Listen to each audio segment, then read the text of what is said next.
Hi everyone, welcome back to my channel. So you've tuned into my YouTube channel. I'm Jude Ensaf and I make videos about teaching, writing and leadership. And my last video gave you an update about what I've been up to over the past few years because it had been quite some time since I actually uploaded a video. But here I am making a video as promised about the ways in which you can use the outdoor learning environment to support mathematics. I'll try and be organised in the way that I talk about this, but forgive me if it's not quite as structured as you might like it to be. So in terms of how you can use the outdoor learning environment, there are different resources on the internet, and if you do your own bit of research, I'm sure you'll find examples of lesson plans and units of work that support the ways in which you can use the outdoor learning environment. There is actually an institute for outdoor learning which offers professional development training and holds various events and conferences that support outdoor learning, and it has research backing up the fact that outdoor learning supports the attainment of students and also their resilience, problem solving, critical learning skills.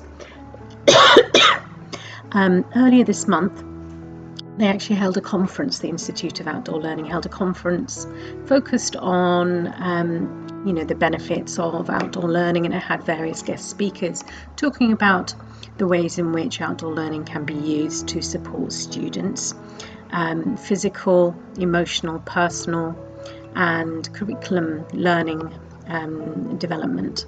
So you can become a member actually of the Institute of Outdoor Learning. You subscribe to their magazine, I think it's called Horizons, so it's worth actually going and having a look at their website. I'll drop that into the description below. I thought I'd just mention that before we actually start considering the ways in which the outdoor learning environment can be used specifically with mathematics. Those of you who are early years practitioners will know the ways in which outdoor learning is integral to early years foundation stage development of students and children. So personal development, physical development as well, are integrated into the outdoor learning environment, as are the other subject areas, because the EYFS curriculum is an integrated curriculum with subjects, various subjects being covered through one unit of work, for example. So in the outdoor learning environment, various curriculum areas can be touched upon, particularly in the early years, and that includes mathematics. Before we get into the ways in which the curriculum can be covered in the outdoor learning environment, I just want to touch on a couple of really key points.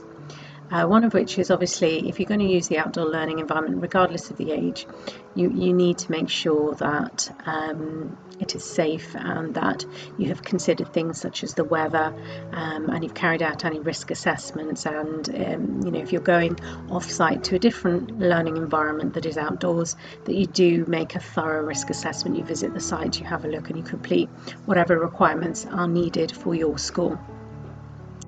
And once you're assured that it's safe, then obviously you need to make sure that you plan carefully how you're going to use the outdoor learning environment. Make sure that it is linked to whatever curriculum area you're focusing on and the learning objectives.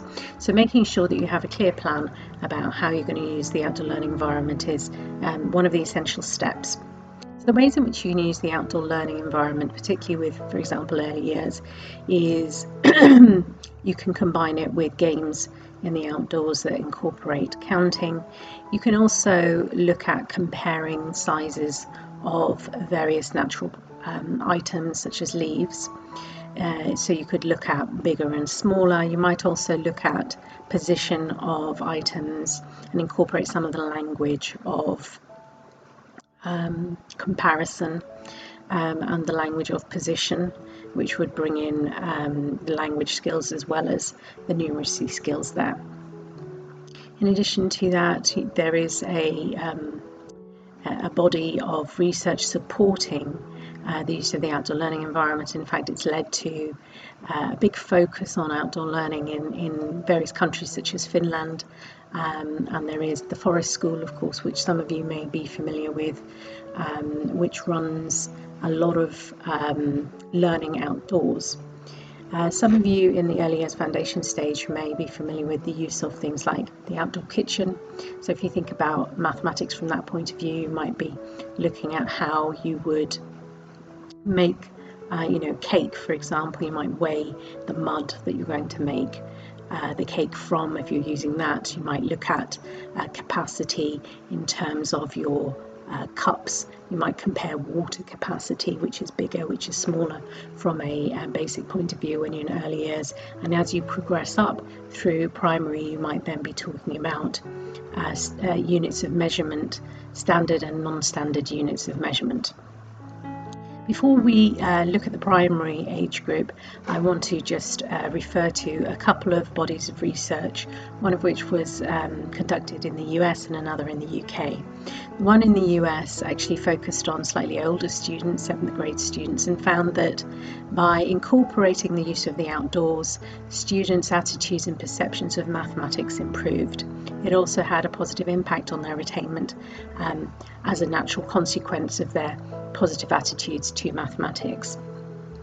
Further to that, there was a UK study that found that the use of the outdoor learning environment was beneficial in supporting students' behaviour and their motivation levels. So the use of the outdoors is helpful both for curriculum and also personal social development, students' resilience, their problem solving and their critical learning skills. There are many reasons why you might want to incorporate the outdoor learning environment into your mathematical teaching. Thinking about primary, I have referenced already the way in which you might compare capacities or consider the capacity when you have something like a mud kitchen outside. But supplementary to that, you might also consider the ways in which you actually use standards of measurement. You might measure an area, the distance between trees, a football pitch, for example. You might give them a project where they are constructing or landscaping a garden, and that would involve them having to think about measurement, different shapes, angles, and for example areas and volume when thinking about things like the plant bed, it being a cuboid, or whether you might have a cylinder for a pot plant. So these are the ways in which you might make the learning more meaningful and also linked to real life contexts. So those are the benefits of really using the outdoor learning and making it something that is relatable, something that has a purpose and meaning and could lead to a future profession. All of those things will encourage and motivate students to want to learn maths. Thinking about other ways in which you might use maths, I did mention the idea of a football pitch. So further up the school, you might be considering the trajectory of the ball when it's kicked within a football pitch, as well as the actual shape of the pitch, its area, the number of people on the team. You might think about probability as well, with a decrease in the number of team players, for example. So there are different ways in which you might incorporate aspects of the curriculum, both in early years and primary, and also further up the school in secondary. In addition to that, there are other ways that you can use the outdoor learning environment to complement mathematical teaching in the different areas that come under maths and the maths curriculum. And I'm sure that you have used or you can think of examples of ways in which you could use the outdoor learning environment. If you've got an idea, then drop it in the description below, or drop a comment. That will be helpful to myself and to others. Other ways in which you might use the outdoor learning environment, just thinking about incorporating both maths and science. You might look at the ways in which the rings on a tree indicate its age, and you could have logs where you are counting the number of rings and considering ages of the trees or the logs, and collecting data in different forms like a pictogram or a bar chart, and comparing the ages of different logs from different types of trees. So classification of living organisms would come into that particular example. You could also do that with insects, for example, as well, where you're classifying and collecting data. I think I mentioned in earlier years maybe comparing the sizes and the units, but you could also look at leaves, and compare sizes of leaves, types of leaves, bringing in science as well. The ways in which you might combine mathematics with physical education, that is an open market in terms of how you might use it, but I'll just give a couple of examples, and all of the examples I'm giving are really just a taster of what you could do. It's up to your creativity in terms of how you might apply the outdoor learning environment to the mathematical curriculum. So combining it with physical education, if you think about the sorts of activities that you might be doing in PE or physical education, you might have circuit training, you might have timers where you're timing activities, you might have estimation of how long something would take somebody, and you could have students estimating how long they think it might take them to get from A to B. They might estimate the distance as well, and then they might compare the actual distance or the actual speed with their estimations. So that would combine a number of areas within mathematics, at the same time as promoting their physical education and development. That's just one example that I've provided for you there. In addition, things like skip counting can be combined. Probability can also be combined with physical education, and all of those would incorporate mathematics. If you think about the ways in which the skipping and the timing could lend itself to probability, and when somebody might complete a skip count, that is the one way in which mathematics, probability and counting could be used with physical education. Multiples and factors are a good way in which you can use mathematics in the outdoors as well, and that would reinforce number, both in the primary and further up the school.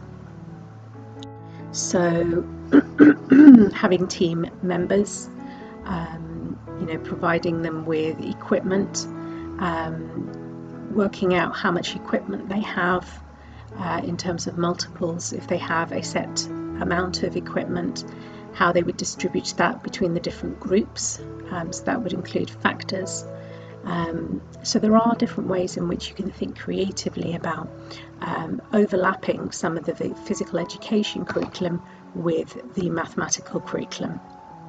And you can overlap many areas like science and maths, English and art with the maths curriculum and with outdoor learning.